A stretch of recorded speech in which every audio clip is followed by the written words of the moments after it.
1000 साल पहले मानव समय को एक बहुत साधारण तरह से देखता था।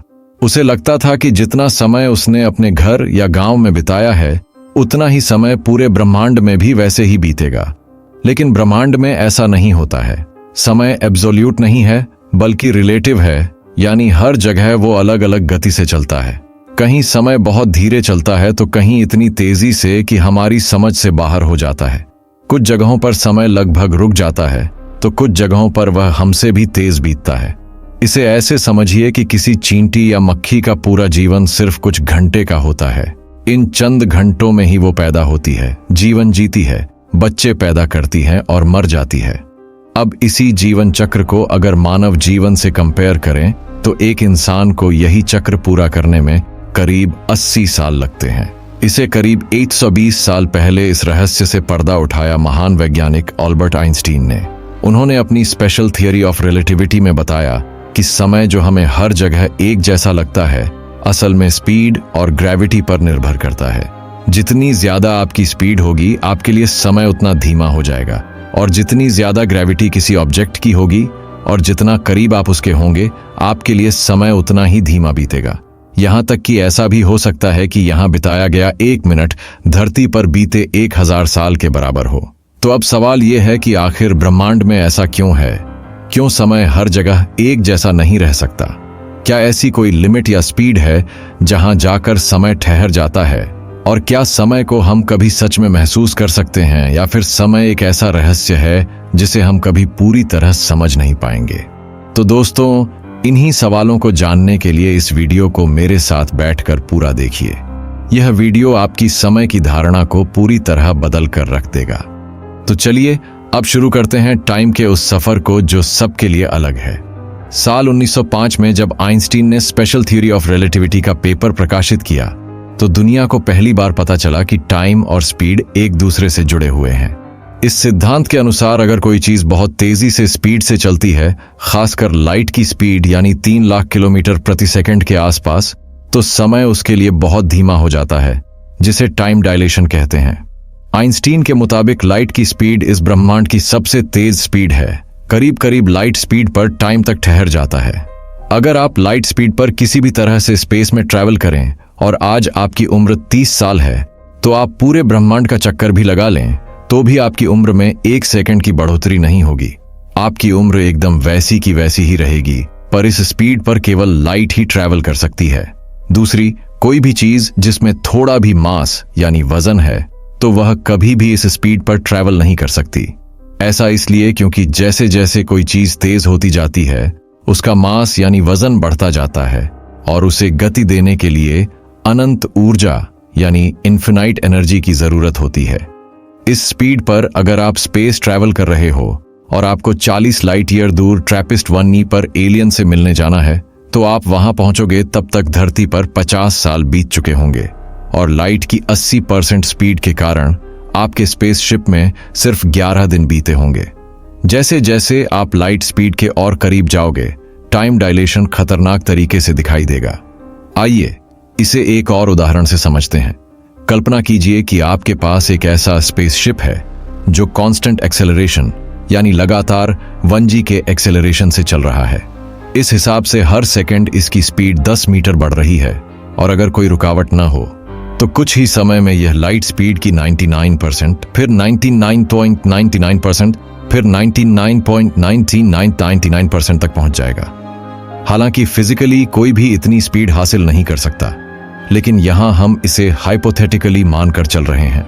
लगातार कांस्टेंट एक्सेलरेशन पर चलते हुए भी यह स्पेसशिप लाइट की 100% स्पीड को कभी नहीं छू पाएगा, पर उसके लगभग नजदीक चलता रहेगा। ऐसे में इस स्पेसशिप पर जो टाइम डायलेशन लगेगा वो बेहद ही खतरनाक होगा। 99.99% लाइट स्पीड पर ट्रैपिस्ट 1E पर जाने में आपकी उम्र केवल 7 महीने बढ़ेगी, और 99.999% पर केवल 21 दिन का ही फर्क आपको नजर आएगा। यानी जब आप वहां पहुंचेंगे तो केवल 21 दिन ही आपके कैलेंडर में बीतेंगे, लेकिन पृथ्वी पर 40 साल बीत जाएंगे। जितना पास आप लाइट स्पीड के पहुंचोगे, उतना ही आपको टाइम डायलेशन का इफेक्ट नजर आएगा। हालांकि स्पेसशिप में बैठे हुए आपको कुछ भी पता नहीं चलेगा। सिर्फ 21 दिन में आप ट्रैपिस्ट 1E पर पहुंच जाओगे, और जब वापस आओगे तो कुल 42 दिन के बाद आप पृथ्वी पर पहुंच जाओगे। आपको सब कुछ नॉर्मल लगेगा, पर जैसे ही आप धरती पर लैंड करोगे वैसे ही आपको आभास होगा कि 1.5 महीने की इस स्पेस ट्रैवल में 80 साल बीत गए हैं। जो दोस्त थे अब वो 100 साल से ऊपर के हो चुके हैं और आप अभी भी 30 साल के हो। टाइम डायलेशन सच में हैरान कर देता है, पर यह टाइम डायलेशन स्पीड यानी वेलोसिटी के कारण था, जो कि फिलहाल हमारे लिए अचीव करना संभव नहीं है। पर ग्रेविटी भी स्पेस टाइम पर बहुत खतरनाक प्रभाव डालती है। आइंस्टीन की जनरल थ्योरी ऑफ रिलेटिविटी के अनुसार ग्रेविटेशनल टाइम डायलेशन की बात करें तो हर मैसिव चीज टाइम को स्लो कर ही देती है। बात करें अपने सूर्य की तो वह धरती से 3 लाख गुना भारी है, लेकिन उससे 108 गुना विशाल भी है, जिस वजह से इतना भारी होने के बाद भी ग्रेविटी का इफेक्ट कम ही रहता है। तो अगर हम आइंस्टीन के इस ग्रेविटेशनल टाइम डायलेशन फॉर्मूले को सूर्य पर अप्लाई करें तो आपको कुछ खास टाइम डायलेशन महसूस नहीं होगा। यहाँ टाइम डायलेशन फैक्टर 0.9999795 निकलेगा, जिसका मतलब है कि अगर पृथ्वी पर 1 घंटा बीतेगा तो सूर्य के पास केवल 29 मिनट 29.88 सेकंड ही बीतेंगे। यानी 1 घंटे में आपको केवल 0.0 सेकंड ही समय धीमा दिखाई देगा, जिसका इंसान को कोई खास फर्क नहीं पड़ता है। वहीं अगर हम न्यूट्रॉन स्टार की ओर जाएं तो अब टाइम डायलेशन आपको स्पष्ट रूप से दिखाई देगा। सूर्य से 2 गुना भारी और केवल 10 किलोमीटर के आकार में बने न्यूट्रॉन स्टार बहुत खतरनाक सघन ग्रेविटी रखते हैं। इससे सूर्य से तुलना करें तो यह 3 अरब गुना ज्यादा भारी ग्रेविटी रखता है और पृथ्वी से तो 100 अरब गुना, जो कि सच में होश उड़ा देता है।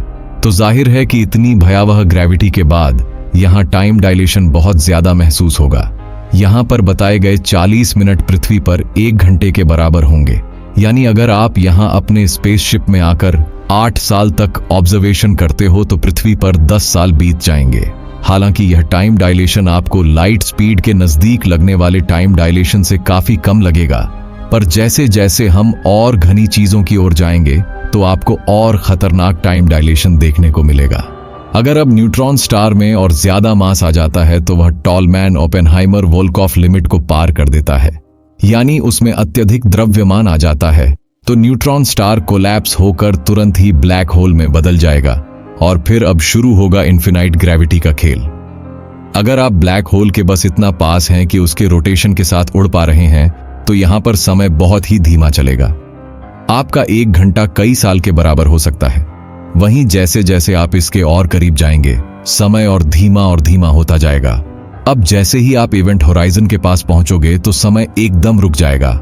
हालांकि आप अपने स्पेसशिप में बैठे हुए समय को वैसा ही फील करोगे जैसा वह है, पर बाहरी दुनिया के लिए समय अब पूरी तरह थम चुका है।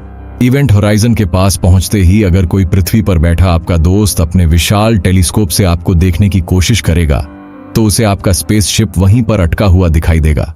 उसे ऐसा लगेगा कि आप ब्लैक होल के अंदर गए ही नहीं, केवल इवेंट होराइजन पर ही अटके हुए हो।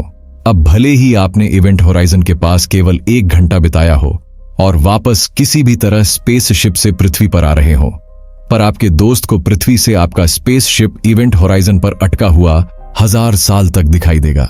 ऐसा केवल और केवल टाइम डायलेशन के कारण होगा। सोचो कि आप कुछ लाइट ईयर दूर एक ब्लैक होल के पास पहुंचे और वहां केवल 1 ही घंटा इवेंट होराइजन के पास मंडराते रहे और फिर वापस पृथ्वी पर लौटे। आपको इस काम में सबसे ज्यादा समय केवल ब्लैक होल तक जाने और वापस आने में ही लगा। 10 लाइट ईयर दूर इस ब्लैक होल के पास आप वापस आए तो आपने सोचा होगा कि मैं साल 2025 में निकला हूं तो साल 2028 में वापस आ जाऊंगा। पर जैसे ही आप पृथ्वी पर आए तो आपको यहां सब कुछ बदल चुका दिखाई देगा। सब कुछ भविष्य जैसा लग रहा था और आपको एक अलग ही पृथ्वी दिख रही थी। आपने किसी से पूछा तो उसने बताया कि साल 3025 चल रहा है। यह सुनते ही आपका दिमाग हिल गया। आपने सोचा होगा कि लाइट स्पीड के कारण 10 लाइट ईयर दूर जाने और आने में पृथ्वी पर 20 साल ही बीतने चाहिए थे, पर ब्लैक होल में 1 घंटा इवेंट होराइजन के पास बिताते ही 1000 साल बीत गए। यह कुछ ज्यादा ही भयावह था। आप इस तथ्य को हजम ही नहीं कर पाए। अब आपका कोई भी जानने वाला इस दुनिया में नहीं है।